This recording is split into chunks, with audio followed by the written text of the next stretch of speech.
Bonjour à tous et bonjour à toutes, je suis Manuela Ivano, je suis coach thérapeute en thérapie comportementale, cognitive, émotionnelle et j'interviens également en tant que consultante et formatrice en soft skills, en compétences psychosociales, en prévention des risques psychosociaux et de la souffrance au travail.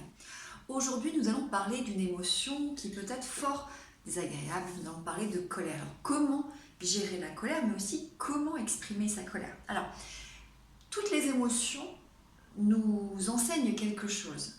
Toutes les émotions nous amènent en fait à un message. Derrière, quand il y a une émotion qui se déclenche, c'est qu'il y a un message qu'il faut apprendre à reconnaître et à écouter. Alors, en l'occurrence, la colère, c'est quand il y a des valeurs personnelles qui n'ont pas été respectées. Et donc, on va vouloir demander réparation. La colère, l'expression de la colère est une façon de demander réparation. Alors, il va y avoir plusieurs types de colère. Il va y avoir la colère qui va arriver peut-être a posteriori d'un événement ou d'une situation. Par exemple, votre collègue ne vous a pas salué ce matin, sur le moment vous n'avez pas réagi, mais a posteriori il y a en fait une émotion qui va apparaître, qui peut être du ressentiment. Excusez-moi, nous avons été interrompus, j'ai dû couper la vidéo et je la reprends. Donc il y a les colères qui arrivent a posteriori d'un événement, d'une situation, et donc par exemple vous allez déclencher de la colère parce qu'une collègue ne vous a peut-être pas répondu sur le moment, ne vous a pas salué. Dans ce cas-là, on va plutôt aller analyser le cercle vicieux que maintenant vous connaissez si vous me suivez.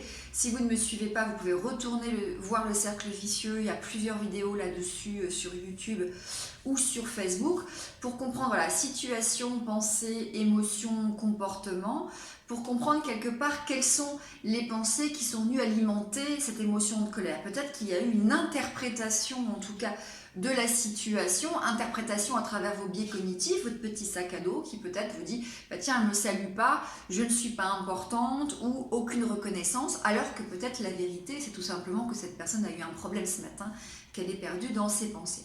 Je vais plutôt vous parler de la colère qui est immédiate, celle qu'on a du mal à maîtriser, celle qui est pratiquement automatique.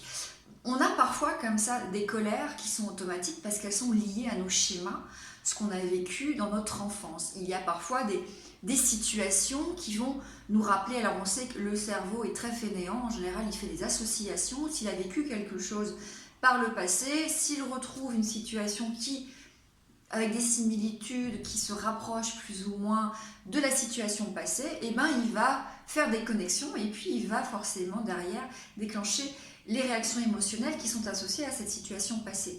Par exemple, si j'avais des conflits avec mon père, ou en tout cas si j'avais un père qui était violent, une figure d'autorité violente, maltraitante, toujours dans la critique, qui n'écoutait pas, qui était peut-être castrateur, vous allez peut-être forcément dans les relations avec des figures d'autorité qui vont se montrer comme ça un peu critiques, tout de suite basculer dans l'émotion.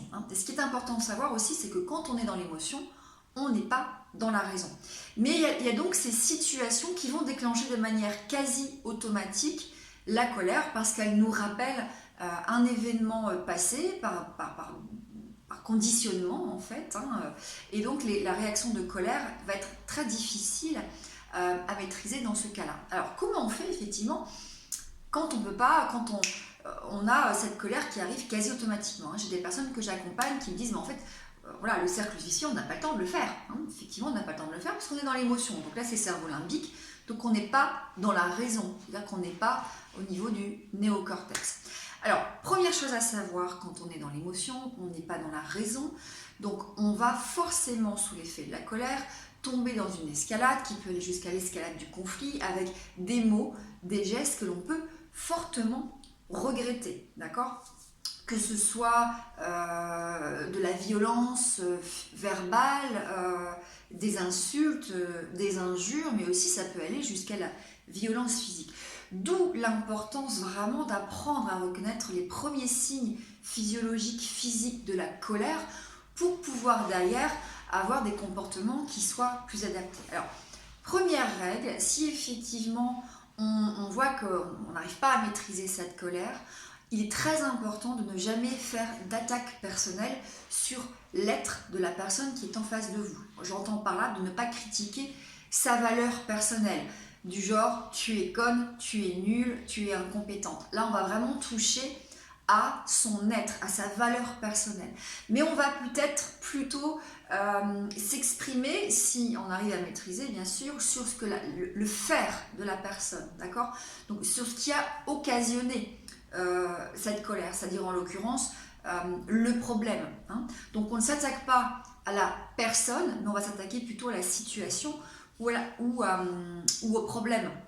Ça fait vraiment beaucoup de différence parce que derrière, on peut arriver à des ruptures relationnelles si derrière on s'attaque verbalement à la personne, que ce soit sur son physique, que ce soit sur ses compétences, que ce soit sur ses compétences intellectuelles. Enfin, voilà, il y a beaucoup de choses comme ça.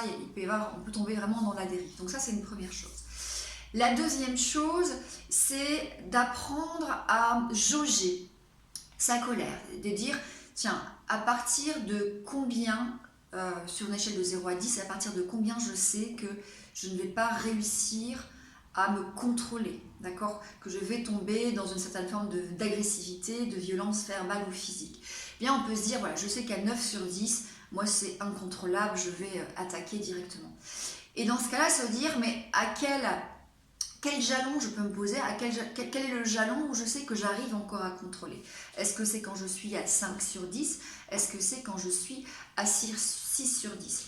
Et ces jalons, on va les poser par rapport à nos ressentis corporels, nos sensations physiques, hein, que ce soit les bouffées de chaleur, que ce soit la tachycardie qui commence à venir, peut-être des tremblements qu'on peut retrouver aussi dans l'anxiété, mais aussi dans la colère.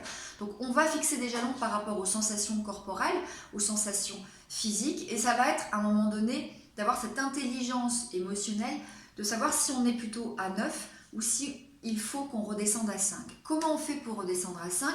Eh bien, on va différer sa colère. En tout cas, on va différer l'expression de sa colère. Pour différer l'expression de sa colère, il y a plusieurs façons de faire. On peut effectivement pratiquer la respiration, de la cohérence cardiaque. Je vous invite à aller voir ma vidéo sur la cohérence cardiaque, mais mentalement en décomptant de 10 à 1 ou en comptant de 1 à 10. L'objectif étant de faire 10 respirations profondes et de les compter en conscience pour prendre le temps de laisser redescendre sa colère. Si le décompte n'est pas suffisant, on va se retirer, d'accord? Et pour se retirer, on va tout simplement verbaliser sa colère. Alors, l'émotion de colère en soi n'est pas gênante, puisque parfois il y a une nécessité, il est utile d'exprimer sa colère, parce qu'il y a peut-être un besoin effectivement de réparation. Les valeurs n'ont pas été respectées, et peut-être que derrière, la verbalisation de la colère est utile pour changer la situation, pour faire des demandes de changement chez la personne avec qui vous travaillez. Mais ce n'est pas l'émotion en soi qui est problématique, c'est bien le comportement, la façon dont j'exprime cette colère. Donc on va tout simplement verbaliser la colère en disant, écoute, je suis en colère pour le moment, je vais aller me calmer parce que je pourrais effectivement utiliser des mots, des phrases que je vais regretter par la suite. Ce que je te propose, c'est qu'on en rediscute quand je serai calmée. Et là, effectivement, c'est de se donner la permission de faire redescendre son niveau de colère de 10 ou de 9 à 5 ou de 9 à 6 pour pouvoir être en pleine ressource, en pleine possession de ses ressources et de ses moyens pour être dans la raison. Hein, et ne plus être dans l'émotion, ne plus être dans l'affect, mais bien être dans la raison. Donc soit je décompte, je fais la respiration, la cohérence cardiaque, soit je verbalise ma colère et puis je vais différer l'expression de ma colère en allant prendre un peu de temps pour moi, que ce soit faire une petite relaxation, une petite vaquer à quelques occupations, le temps que la colère redescende à un niveau qui nous semble acceptable, ou en tout cas le niveau qui est celui avec lequel on peut gérer cette émotion et renouer un dialogue et être dans un échange constructif plutôt que d'être dans la violence et l'agressivité. Qu'est-ce que je peux encore vous dire? Donc ne pas attaquer directement, verbaliser la colère, vraiment verbaliser, c'est je suis en colère. Là, je suis en colère. Et après, derrière, une fois que la colère est redescendue, eh bien, si vous avez une demande à faire ou que vous avez une critique à faire parce qu'il y a une de vos valeurs personnelles qui n'a pas été respectée et vous demandez réparation, vous pouvez dans ce cas-là, après, derrière, utiliser soit un JIP pour faire une demande, soit pour faire une critique, un OSBD ou un desk. Et dans ce cas-là, je vous renvoie à toutes les vidéos sur Facebook ou sur YouTube pour l'OSBD, pour le JIP et pour le desk. Voilà, j'espère que cette vidéo vous aura été utile. La colère, c'est vraiment une émotion en énergie très très haute qui peut faire des dégâts. Apprendre à maîtriser sa colère, c'est aussi rester dans cette posture d'égal à égal où tu as de la valeur, j'ai de la valeur, et pas monter dans la posture d'agressivité. Tout en sachant que derrière, si je monte dans cette posture d'agressivité, il y a de grandes chances que la personne vienne du coup me rejoindre sur cette posture d'agressivité, en tout cas si elle n'est pas formée elle-même à l'affirmation de soi, à l'assertivité.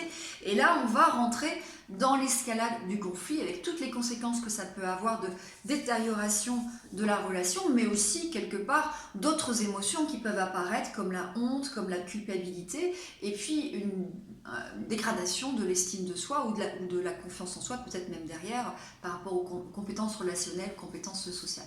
Voilà, prenez soin de vous et à très bientôt.